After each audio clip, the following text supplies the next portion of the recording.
श्री स्वामी समर्थ. तर आज आपण आळूवडी बनवणार आहोत एकदम परफेक्ट प्रमाणात. आणि जे बॅटर बनवतो ना, तेही कमी पडणार नाही तुम्हाला. आळूची पानं जास्त होतात आणि बॅटर कमी पडतं असं होणार नाही. व्हिडिओ पूर्णपणे बघा, म्हणजे तुम्हाला समजेल कशा पद्धतीनं बॅटर बनवायचं आहे. आळूवडी हा आपल्या महाराष्ट्रातील लोकप्रिय पारंपरिक पदार्थामधील एक पदार्थ आहे.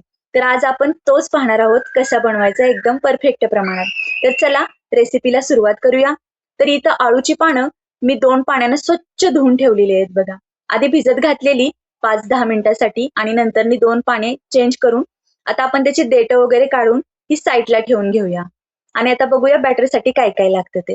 तर 10 पानं घेतलेली, त्याच्या अंदाजाने मी इथे 4 हिरव्या मिरच्या घेतल्यात आणि 9 ते 10 लसूण पाकळ्या घेतल्यात आणि जिरं पण घेतलंय 1 चमचा. तुम्ही याच्यामध्ये बडीशेप आवडत असेल तर बडीशेप पण घालू शकता. आता कोथिंबीर घालायची 2 मूठ घातली मी बघा इथे. आणि आता आपण हे मिक्सरला बारीक करून घेऊया. इथे आता आपण पीठ कसं घ्यायचंय ते बघा. हे बेसनचं पीठ आहे डाळीचं, घरीच दळलेल्या. तर हा जो चमचा आहे ना, तो बरोबर एका पानासाठी 1 चमचा पीठ असं घ्यायचं. आणि वरून मी थोडंसं 2 चमचे जरा एक्स्ट्रा घेतले. कधी कधी जास्त पण लागू शकतंय म्हणून. आणि अंदाजाने मीठ घातले, जसं आपण तिखट घातले त्याच्या अंदाजाने. अर्धा चमचा हळद आणि 1 चमचा चिंचेचा कोळ घातलाय. नंतर घातलंय ते आपलं पांढरं तीळ. आणि वरून आता आपण जे वाटण केलेलं ते सगळं घालायचं. ग्लासमध्ये पाणी घेतले, थोडं थोडंसं पाणी घालत आता आपण ते बॅटर तयार करूया. ह्याच्यामध्ये गाठी होऊन द्यायच्या नाहीत. हळूहळू थोडं थोडं असं पाणी मिक्स करायचं आणि बॅटर एकजीव करून घ्यायचंय आपल्याला. हे जास्त पण पातळ करायचे नाही, पातळ केलं तर पानातून बाहेर येईल ना. त्यामुळे व्यवस्थित असं बघा घट्टसर झालं पाहिजे आपलं. जास्तही घट्ट नाही, असं मीडियम कन्सिस्टन्सीने झालं पाहिजे. व्यवस्थित असं गुठळ्या मोडून घ्यायच्या आणि लागेल एवढं पाणी घालून घ्यायचं. अशा पद्धतीनं आपलं पीठ तयार झालं पाहिजे. आणि जर तुम्हाला कुरकुरीत अशा जास्त प्रमाणात आवडत असतील खायला, तर तुम्ही ह्याच्यामध्ये 2 चमचे तांदळाचं पीठ घालू शकता. तांदळाचं पीठ नसेल तर पोहे मिक्सरला बारीक करून घालू शकता. आता प्लेटला आपण तेल लावून घ्यायचं आणि आता पानं घ्यायची. आता पानावरती आपण बनवलेलं बॅटर घालून घ्यायचं बघा. पसरवायचं सगळं.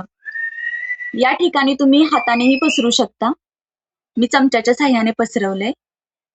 आणि हे जे पसरवताना आपण एकदम पातळ लेयरने पसरवायचं, जास्त नाही पसरवायचं एकदम दाटसर असं.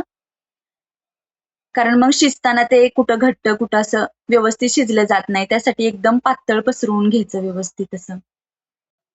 आळूच्या पानामध्ये फायबर खूप प्रमाणात असते, जे पचनासाठी उपयुक्त आणि आरोग्यदायी असते. अळूची पाने नेहमी चांगली शिजवायची असतात, त्यामुळे आपल्याला पचनाला त्रास होत नाही.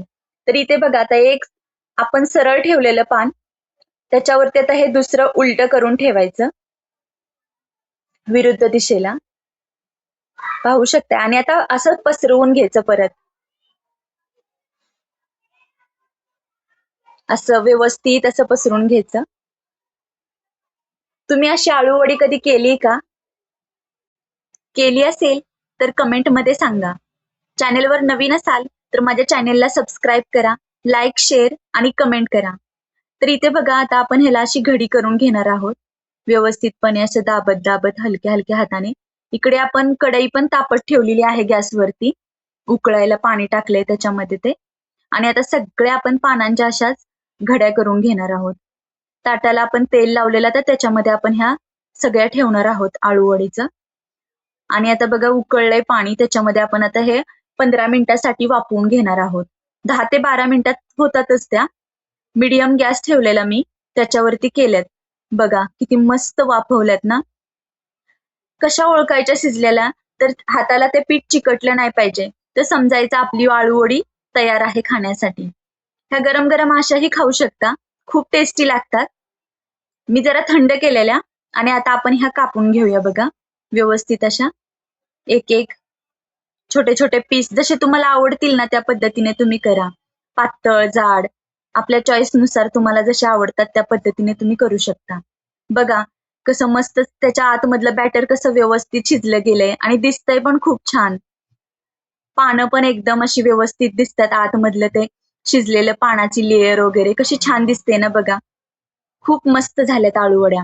त्या तुम्ही डीप फ्राय पण करू शकता. आणि ज्यांना जास्त तेलकट आवडत नाही तर थोड्याशा तेलामध्ये शालो फ्राय पण करू शकतात. तर मी इथे शालो फ्रायच करणार आहे. तर आता फ्राईंग पॅन मध्ये थोडंसं तेल टाकलंय. बघा किती छान झाल्यात ना, खूप मस्त. तर बघा तेल आता गरम झालंय आपलं आणि आता आपण एक एक वडी ह्याच्यामध्ये सोडूया आणि गॅसची फ्लेम एकदम कमी करायची आणि हलक्या आचेवरती ह्या व्यवस्थित अशा आपल्याला लालसर होईपर्यंत त्यांना आपण परतून घ्यायचंय. दोन्ही बाजूनी आपण अशा त्या लाल होईपर्यंत व्यवस्थित अशा परतवायच्या आहेत.